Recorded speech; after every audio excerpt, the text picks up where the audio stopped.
जरा सोचिए, एक नया प्लेटफॉर्म लॉन्च किया गया है, वो भी पूरे जुनून और बेहतरीन कंटेंट के साथ। लेकिन जब सर्च करने की बारी आती है तो वो सर्च इंजन के लिए पूरी तरह से गायब होता है। लिटरली अदृश्य। कई कंटेंट क्रिएटर्स के लिए ये एक बहुत ही फ्रस्ट्रेटिंग और कड़वी सच्चाई है। आज के इस एक्सप्लेनर में हम इसी पहेली को डिकोड करने वाले हैं। हमारा आज का मिशन चैनल डिस्कवरेबिलिटी यानी खोजे जाने की क्षमता के पीछे के पूरे साइंस को समझना है। और इसे एकदम प्रैक्टिकल तरीके से समझने के लिए हम अजय कौशिक के daily vlog channel the keep quiet का बेहतरीन उदाहरण लेंगे। ये चैनल इस बात का एकदम सटीक सबूत है कि सही स्ट्रैटेजी से ऑडियंस ग्रोथ को कैसे मास्टर किया जा सकता है। चलिए इस शानदार सफर की शुरुआत करते हैं। आज के हमारे इस रोडमैप में हम 5 मेन चीजें कवर करेंगे। एक परफेक्ट चैनल का नाम कैसे चुनें, चैनल मेटाडेटा को कैसे मास्टर करें, एआई सर्च का नया इवोल्यूशन क्या है, सर्च विजिबिलिटी की प्रॉब्लम को कैसे सॉल्व करें, और आखिर में नाम अपडेट करते वक्त आने वाले जिद्दी ग्लिच को कैसे फिक्स करें। तो सबसे पहले कदम की तरफ बढ़ते हैं, एक परफेक्ट चैनल का नाम। ये एल्गोरिदम और दर्शक दोनों के लिए सही ब्रांडिंग सेट करने का सबसे पहला स्टेप है। अक्सर लोग चैनल के नाम और हैंडल को एक ही मान लेते हैं, लेकिन इनमें एक बहुत क्लियर डिफरेंस है। चैनल का नाम असल में एक ब्रांड आइडेंटिटी है जो नीश को डिफाइन करता है। जैसे अजय कौशिक का चैनल द कीप क्वाइट, जो उनके डेली व्लॉग्स की पूरी वाइब सेट करता है। वहीं दूसरी तरफ हैंडल एक यूनिक आइडेंटिफायर होता है जो डायरेक्ट लिंक करने के काम आता है, जैसे उनका इंस्टाग्राम टैग अज्जू कौशिक __001। अब सवाल आता है कि एक कैची नाम कैसे सोचा जाए। इसके लिए विडाईक्यू का एक बहुत ही शानदार 3 स्टेप ब्रेनस्टॉर्मिंग लॉजिक है।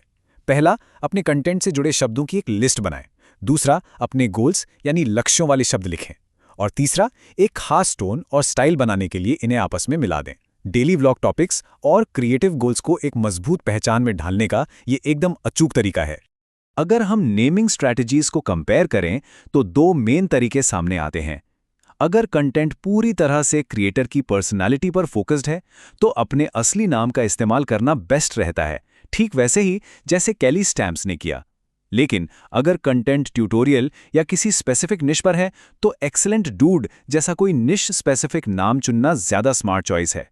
और हाँ, एक बात का हमेशा ध्यान रखना है, कभी भी मिस्टर बीस्ट जैसे बड़े क्रिएटर्स की नकल नहीं करनी है। ये शॉर्टकट एल्गोरिदम और दर्शकों दोनों के भरोसे को चकनाचूर कर देता है। नाम डिसाइड होने के बाद बारी आती है दूसरे सबसे क्रूशियल स्टेप की, चैनल मेटा डेटा को मास्टर करना, जो असल में डिस्कवरेबिलिटी का अदृश्य इंजन है। प्लेटफॉर्म को यह कैसे पता चलेगा कि कंटेंट किसके लिए है? यही काम आता है back and data. Topic tree के मुताबिक मेटाडेटा ऑप्टिमाइजेशन के कुछ गोल्डन रूल्स हैं।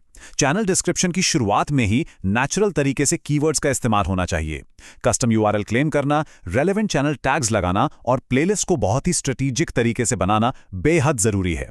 इसके अलावा वीडियो टाइटल्स को 60 कैरेक्टर्स से कम रखना चाहिए ताकि वो मोबाइल स्क्रीन पर कटे नहीं। याद रहे, कीवर्ड्स को सिर्फ ठूसना यानी कीवर्ड स्टफिंग अब बीते जमाने की बात हो गई है। अब सारा गेम नेचुरल कीवर्ड इंटीग्रेशन का है। अब चलते हैं अपने तीसरे सेक्शन पर, एआई सर्च इवोल्यूशन, जहां गेम सिर्फ शब्दों का नहीं बल्कि कॉन्सेप्ट और इंटेंट का है। सर्च इंजन अब पहले जैसे बिल्कुल नहीं रहे।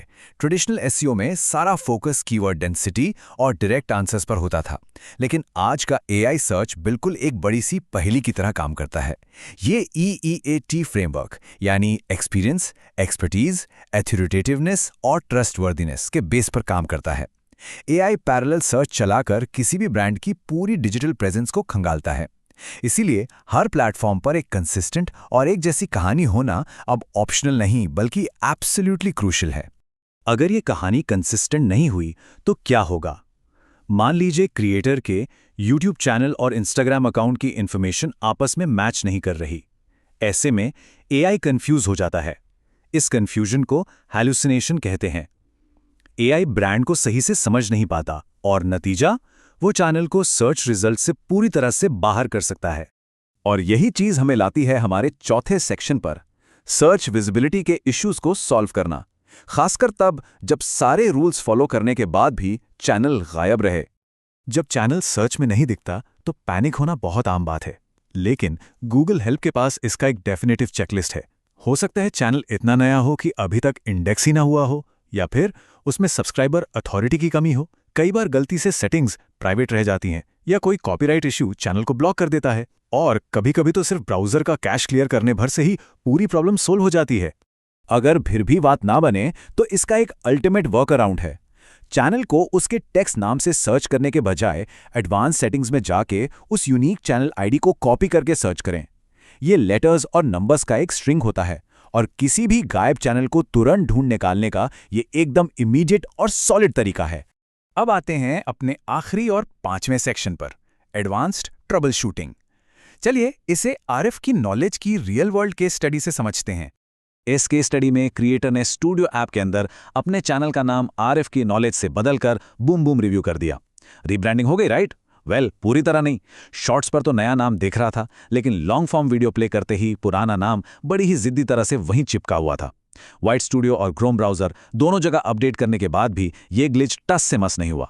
इस तरह के जिद्दी बैक एंड ग्लिच को फिक्स करने का एक exact step by step work around मौजूद है। इसके लिए क्रोम में YouTube स्टूडियो ओपन करके कस्टमाइजेशन और फिर ट्रांसलेशन टैब में जाना होता है। वहां लैंग्वेज सेटिंग्स में जाकर नया नाम मैन्युअली एंटर करके पब्लिश हिट करना होता है। ये सिंपल सी ट्रिक सिस्टम को फोर्स करती है कि वो मेटा डेटा को हर जगह तुरंत अपडेट कर दे। इन सारी स्ट्रैटेजीज को रियल टाइम में काम करते हुए देखने के लिए अजय कौशिक के daily vlog channel the keep quiet को जरूर चेकआउट और सब्सक्राइब करना चाहिए। ये एक परफेक्ट एग्जाम्पल है ये देखने के लिए कि एक ऑप्टिमाइज्ड और ग्रो होता हुआ चैनल असल में कैसा दिखता है। वहां से काफी सारा इंस्पिरेशन मिलने वाला है। तो इस पूरे एक्सप्लेनर के बाद सबसे बड़ा सवाल यही बचता है, क्या कोई भी चैनल हर उस जगह बिल्कुल सेम कहानी बता रहा है जहां भी एल्गोरिथम की नजर जाती है? आज के इस AI ड्रिवन लैंडस्केप में सिर्फ एक चैनल बना लेना काफी नहीं है। डिजिटल फुटप्रिंट का कंसिस्टेंट होना सबसे ज्यादा मायने रखता है। यह इंश्योर करना क्रूशियल है कि जब भी सर्च इंजन देखे उसे बिल्कुल वही दिखे जो दुनिया को दिखाया जाना है।